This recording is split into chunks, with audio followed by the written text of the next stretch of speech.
जय हिंद प्यारे बच्चों। सब्जेक्ट अड्डा चैनल में आपका स्वागत है। आज हम क्लास 10 चैप्टर 2 बहुपद के बारे में जानेंगे। बहुपद है आपका चैप्टर, इसके बारे में विस्तार से जानेंगे। ठीक है, इसके बाद आपको कोई भी वीडियो देखने की जरूरत नहीं पड़ेगी यदि आप ध्यान से देखते हैं तो। ठीक है, पूरी डिटेल से आपको बताया जाएगा। ठीक है, बहुपद में जानने से पहले आपको चर के बारे में पता होना चाहिए और एक अचर के बारे में। चर क्या चीज़ है? वर्बल नॉन वर्बल के बारे में बताना चाहिए। ठीक है, चर होते हैं L, M, N, P, X, Y और जेड।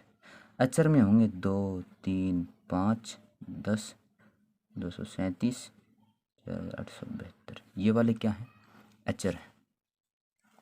ठीक है, चर और अचर क्या है ये तो आपको देखते ही पता लग गया। ये चर हैं, ये अचर है, लेकिन अब भी आपको कुछ कन्फ्यूज़न है।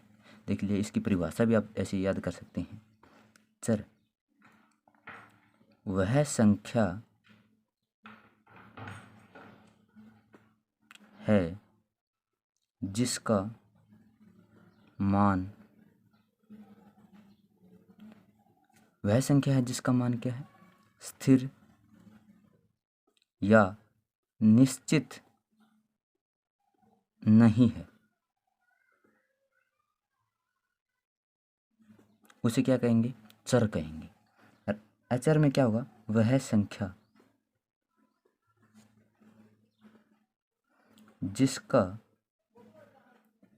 है जिसका मान स्थिर या निश्चित है। देखिए, अब भी आपको कन्फ्यूजन है कुछ ना कुछ तो चर और अचर में। ठीक है, चर तो आपको समझ में आया, उसका मान स्थिर है, निश्चित नहीं है। इसका क्या है? स्थिर है और निश्चित है। ये आप भी नहीं समझ में आया को। अब देखिए, एग्जाम्पल के तौर पे समझा। एक मोहन है, मोहन नाम का लड़का है, उसके पास रुपए हैं, मनी है, लेकिन आपको पता नहीं उसके पास कितने रुपए हैं। एग्जाम्पल है ये। अब हमको नहीं पता उसके पास 1 रुपया है, 2 या लाख है, करोड़, हमें नहीं पता, लेकिन हमको लिखना है। क्या लिखेंगे? उसके पास है एक्स रुपये। जब निश्चित नहीं है ना, हमें पता नहीं उसके पास कितने रुपए, तो हम क्या लिखेंगे? एक्स रुपये। अब हमें पता लग गया मोहन के पास तो 5 रुपये हैं, तो हम लिखेंगे 5 रुपये। अब देखो, जब निश्चित नहीं था तो क्या होगा? एक्स रुपये। एक्स की जगह हम ना एल, एम, एन, पी कुछ भी लिख सकते हैं, वो चर ही रहेगा। जब निश्चित वैल्यू नहीं है ना, तो क्या लिखेंगे? एक्स लिखेंगे। और निश्चित वैल्यू है ना 5 रुपये, हमें पता लग गया 5 रुपये फिक्स है भाई, ना फालतू ना ज़्यादा, इसलिए क्या होगा? 5 क्या है? अचर है। ये है समझने की बात। एक एग्जाम्पल और लेते हैं। ये एक वर्ग है, वर्ग की भुजा ये 2 सेंटीमीटर है, 2 सेंटीमीटर। ठीक है, वर्ग का परिमाप निकालना है आपको। वर्ग का परिमाप निकालना है। परिमाप का सूत्र क्या है भाई? 4x। ठीक है, ये सूत्र होता है 4x। x की वैल्यू क्या है भाई? 4x। x की वैल्यू यहाँ देखो कितनी है भाई? 2 है, तो 2। परिमाप कितना आया? 8 सेंटीमीटर। अब देखो, एक वर्ग और लेता हूँ, उसकी भुजा 3 है, परिमाप तो सेम रहेगा। सूत्र कितना है? 4x। 4 यहाँ कितनी आई? 3, 4 3 पर। अब देखिए, यहाँ x की वैल्यू कितनी आई? x की वैल्यू 2 है इस कंडीशन के हिसाब से। यहाँ x की वैल्यू कितनी आई? 3 आई। ये समझने की बात है, x की वैल्यू कंडीशन के अनुसार चेंज हो रही है, यही तो चर है। जब 4 तो हर बार सेम रहा है, ये क्या है? अचर है। ये है समझने की बात। जब तक चर अचर कन्फ्यूजन दूर हो गया मेरे ख्याल से तो आपको। ठीक है, अब आते हैं व्यंजक। व्यंजक क्या होते हैं? ठीक है, व्यंजक समझने के लिए देखिए, अब चर संख्या तथा अचर संख्याओं का योग, घटा, गुणा और भाग करना व्यंजक कहलाता है। देखिए, अब भी आपको समझ में नहीं आया ना। देखिए, चर का हमें पता है एक्स, अचर लेना है 2, जोड़ दिया। इसको क्या नाम दिया गया? व्यंजक बोला गया। एक्स में प्लस में 2 जोड़ दिया, तो इसको क्या बोलेंगे? व्यंजक है भी एक। एक्स में से -2 कर देंगे तो ये क्या है कि व्यंजक है, माइनस कर दिया, ये गुणा कर दिया, ठीक है। ये अब x बटा 2 कर दिया, ये भाग कर दिया, ये सभी क्या है, ये भी व्यंजक है, प्लस का और है माइनस का, ये सब क्या बोलेंगे, व्यंजक बोलेंगे। व्यंजक तो आपको समझ में आएगा। चर और अचर राशियों का क्या करना है, जोड़ घटा गुणा भाग करना ही क्या है, व्यंजक कहलाता है। व्यंजक समझ में आ गया, बहुत आसान है। व्यंजक में दो चीज़ होती हैं, पद और गुणांक, ये समझने की जरूरत है, ठीक है, बहुत ही आसान है। पद क्या है, देखिए 1 2 ये पद होते हैं। इसमें कितने पद हैं, 2 पद हैं। इसमें कितने पद हैं, 1 2 2 पद हैं। इसमें कितने भाई, ये पूरा एक ही है, तो ये क्या होगा, 1 पद है। इसमें कितने पद, ये पूरा एक है, 1 पद। पद ये होते हैं जितने इसके अंदर आते हैं, ठीक है, ओके, ये समझ में आया, ये पद होते हैं।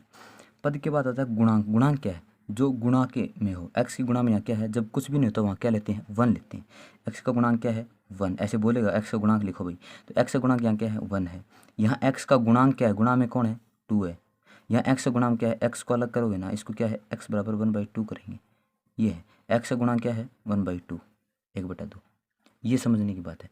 व्यंजक में आपके पद और गुणांक तो समझ में आएगा मेरे ख्याल से तो आपको, ठीक है।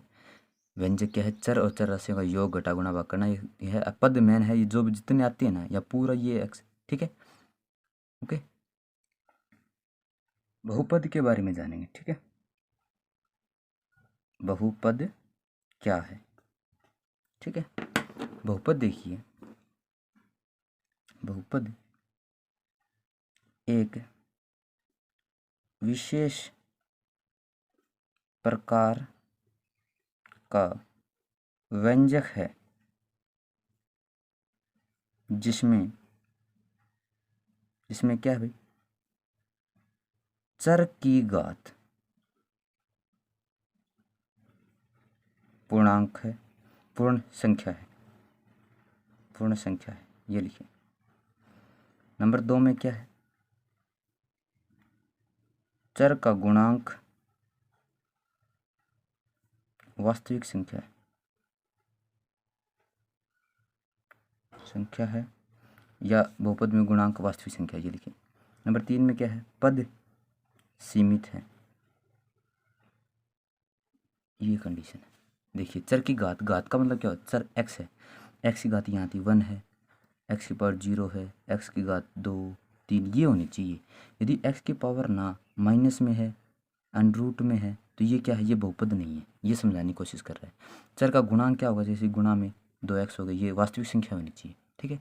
यहाँ से आपको समझ में आएगा। देखिए हम बहुपद की कुछ उदाहरण लेते हैं। देखिए 2x² प्लस में x 1, ठीक है, x प्लस में 2 अंडरूट x प्लस में 1, x² प्लस में 1/x 1, ठीक है, ये है। अब हमें चेक करना है कि बहुपद है या नहीं।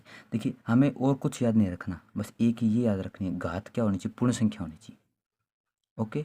और ज़्यादा याद करने की जरूरत नहीं है, बस एक याद रख लो। देखो एक्स की पावर घात पूर्ण संख्या है, यहाँ भी पूर्ण संख्या है, तो ये क्या है, बहुपद है। ये भी एक बहुपद है। एक्स की पावर देखिए अंडरूट में है, तो ये क्या बहुपद नहीं है। ये क्या है, ये भी बहुपद नहीं है, दोनों नहीं है। क्यों नहीं है, देखिए यहाँ चर की घात क्या है, पूर्ण संख्या में नहीं है। ये समझने की बात है, मेन चीज़ बहुपद किसे कहेंगे, जिसमें चर की घात क्या हो, पूर्ण संख्या में। बस ये एक बात याद रख लिया, आपको समझ में आ जाएगा, ठीक है। अब देखिए बहुपद के प्रकार।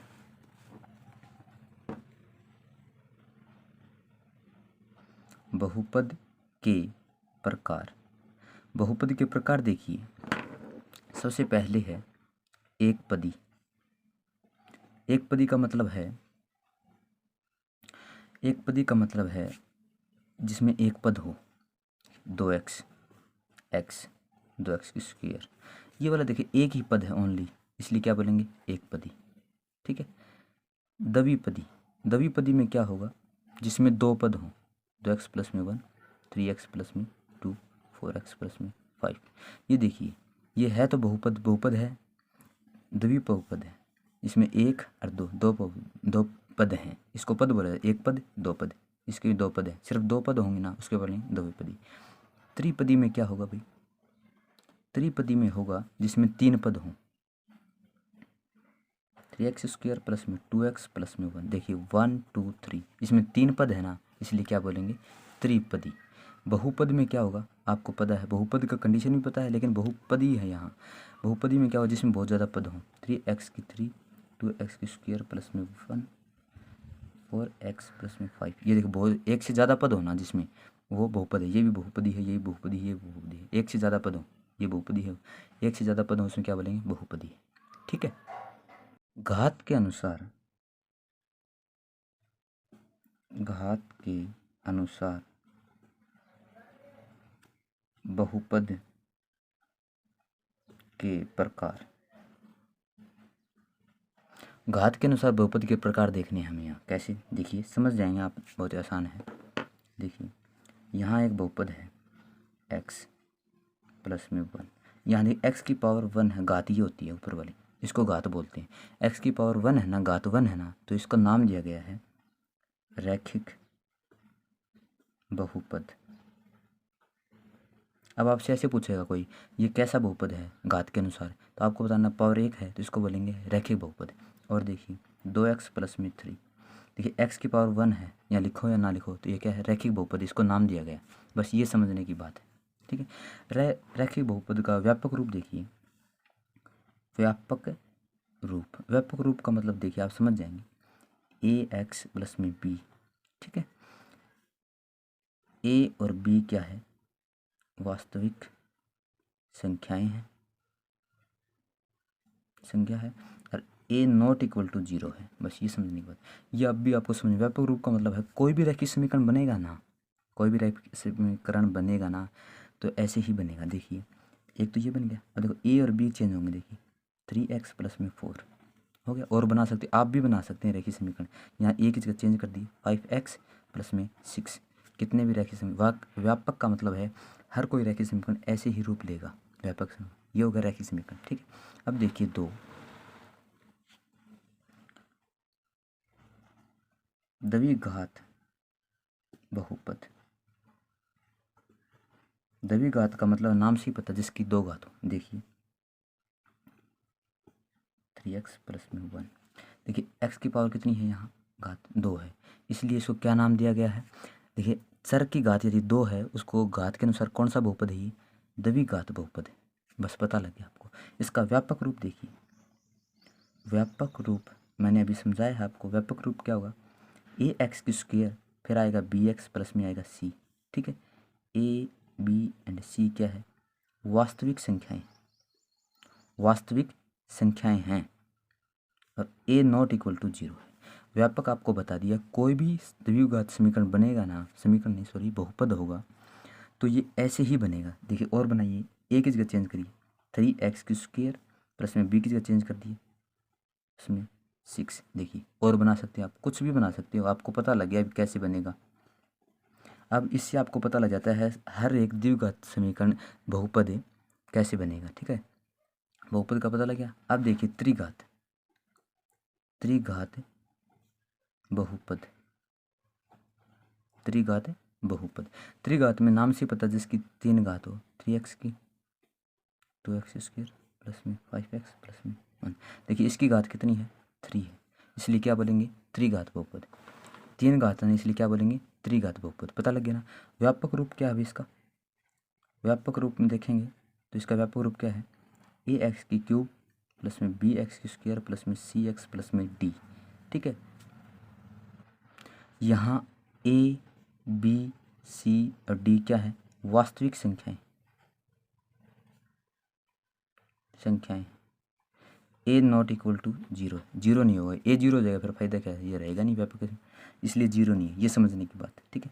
तो इसका व्यापक समीकरण का, व्यापक का रूप का फायदा क्या है, इससे हम क्या पता लगा सकते हैं, हर एक त्रिघात बहुपद ऐसे ही रूप लेगा। अब बना के देखिए, आप खुद बना सकते हैं।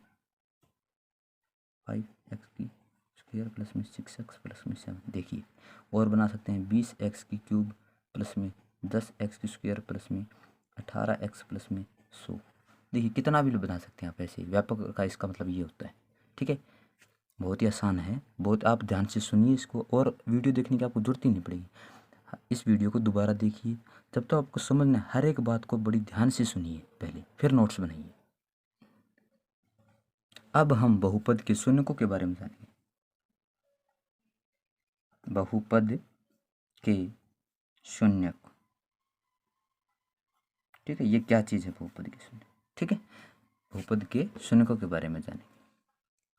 देखिए कोई बहुपद लेता हूँ px 2x प्लस में 1, ये एक बहुपद है। px क्यों लिखा, देखो बहुपद को पॉलिनोमियल कहते हैं x, यहाँ है px का मतलब है कोई बहुपद है x चर का। ये इसके ये ना कोई नेचुरल नंबर होते हैं 1 2 3, ये नेचुरल नंबर, इसको किससे डिनोट करते हैं, n से डिनोट करते हैं। वैसे ही कोई बहुपद होगा ना px से डिनोट कर देंगे, ऐसे मान लेते हैं इसको। ठीक है, px का मतलब पॉलिनोमियल x चर का बहुपद है कि तो x की प्लस में 1।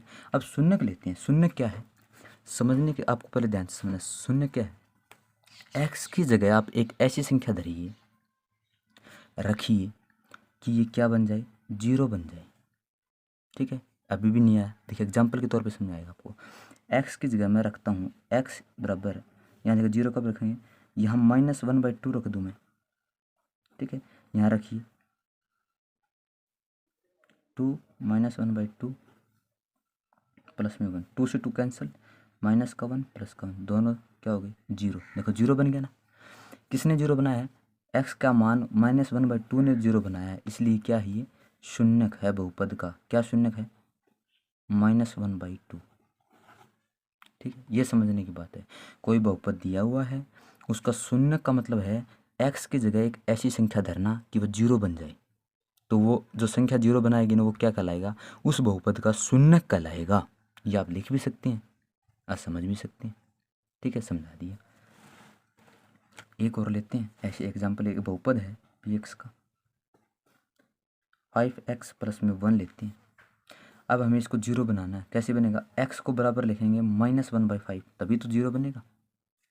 ठीक है, -1/5 रखेंगे तो p -1/5 रखो भाई, x जहाँ भी है ना वहाँ -1/5 रख दो। 5 से 5 कट गया, -1 प्लस में 1 कट गया 0। ठीक है, ये क्या हो गया, 0 बन गया ना, इसलिए क्या है -1/5 इस बहुपद का शून्यक है। शून्यक समझ में आ गया। ठीक है, ये शून्यक होते हैं। एक आता है समीकरण। समीकरण क्या है सर, ज़्यादातर बच्चों को कन्फ्यूजन होता है। बहुपद भी है और एक समीकरण भी है। बहुपद और समीकरण में कन्फ्यूजन है। देखिए 2x² प्लस में 3x प्लस में 4, ये एक बहुपद है। क्या है, ये बहुपद है। लेकिन जब इसको बराबर 0 के या बराबर कर देंगे ना किसी संख्या के, तो ये समीकरण बन जाता है। अब ये बहुपद है, लेकिन अब 0 लगा दिया, बराबर कुछ संख्या कर देंगे तो ये क्या बन जाएगा, समीकरण बन जाएगा ये।